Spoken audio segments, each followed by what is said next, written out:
premiers contreforts des Pyrénées occidentales. À droite,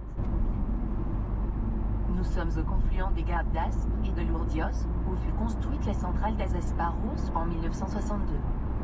Elle affiche la plus forte performance de toutes les centrales de la vallée. Sa spécificité. À Sarens, l'écomusée de la vallée d'Aspe représente l'histoire du village et de la vallée du Moyen-Âge à nos jours. On aperçoit le clocher-porche de l'église baroque Notre-Dame de Sarens avec ses 8 faces curvilignes, à laquelle sont accolés un monastère et un cloître. L'ensemble est classé monument historique. Sur la place de l'église, une fontaine distribue une eau de source, qui alimente également un abreuvoir et des lavoirs. C'est une étape importante pour les pèlerins en chemin pour Compostelle.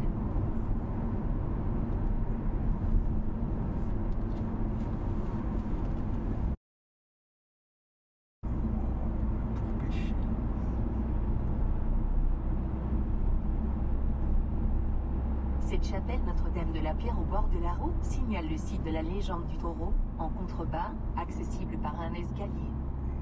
Étonné de voir son taureau s'absenter et revenir toujours plus bon, un berger le suit et le découvre là, près du Gave, à genoux sur une pierre supportant. La maison du Parc national des Pyrénées, installée dans l'ancienne gare, présente une exposition sur la grande faune des Pyrénées.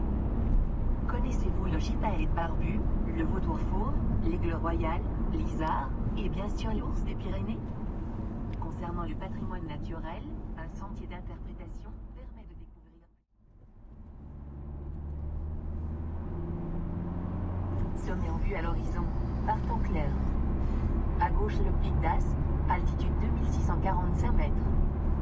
Au centre El Picoyona, à droite une del Bozo. Ces sommets sont en Espagne, la frontière n'est plus loin. Ils peuvent être enchaînés par des montagnards expérimentés dans une superbe randonnée,